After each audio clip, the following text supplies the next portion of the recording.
विगत 24 घंटे में या 24 से 36 घंटे में देश ने दो प्रकार के दृश्य देखे। एक, विगत 100 वर्षों से देश के लिए निरंतर समर्पित, राष्ट्रीय एकता, सांस्कृतिक उत्थान के लिए अपना प्रतिपल समर्पित करने वाले विश्व के सबसे बड़े संगठन, सांस्कृतिक संगठन राष्ट्रीय स्वयंसेवक संघ के शताब्दी पूर्ण होना और उस शताब्दी के अवसर पर प्रधानमंत्री श्री नरेंद्र मोदी जी के द्वारा एक ऐसा सिक्का जारी होना जिसमें संभवतः भारत के, स्वतंत्र भारत के इतिहास में पहली बार किसी भारत की मुद्रा पर मां भारती का चित्र। और इन्हीं 24 घंटे में देश ने एक दूसरा दृश्य देखा कि 140 साल पुरानी पार्टी, एक ब्रिटिश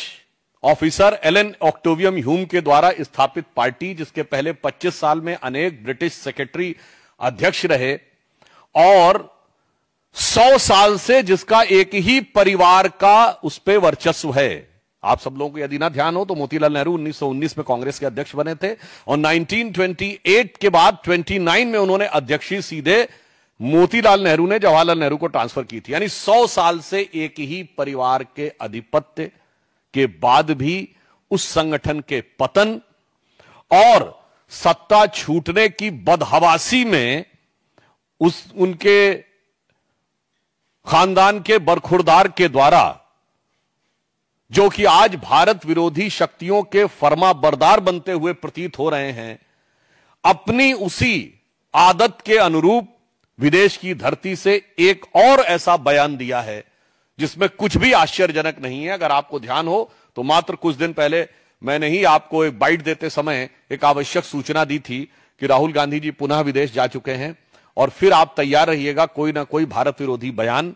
अवश्य आपको सुनने को मिलेगा। अगर सीधे दरवाजे से नहीं तो पिछले दरवाजे से, और खिड़की से नहीं तो रोशनदान से मिलेगा। इसलिए आप लोग चारों तरफ से सतर्क रहिएगा। और आज उसी की एक वानगी दिखाई पड़ी है। ये दो अंतर देश की जनता के सामने स्पष्ट हैं कि कौन भारत के हित में और कौन भारत विरोधी शक्तियों का जाने में चाहे अनजाने में एक टूल बनता चला जा रहा है। और यह कोई अपने आप में अलग सामान्य घटना नहीं है। इससे पूर्व राहुल गांधी जी इतनी बार विदेश में जाकर भारत विरोधी बयान दे चुके हैं कि मैं उन सबको गिनाऊंगा तो आप सबका समय बिना वजह व्यर्थ होगा। अभी सितंबर 2025 में जो अभी इन्होंने बयान दिया कोलंबिया यूनिवर्सिटी में, जो अभी आज दिया है, इससे पहले वो सितंबर 2024 में वॉशिंगटन, 9 सितंबर 2024 को अमेरिका के टेक्सास, सितंबर 2024 में वर्जीनिया, 6 मार्च 2023 को लंदन, फिर मार्च 2023 में फिर लंदन, और मार्च 2023 में कश्मीर को लेकर अन्य विषयों को लेकर उन्होंने बोला है। मई 2022 में लंदन में, मई 2022 में रूस यूक्रेन के बारे में उन्होंने बोला,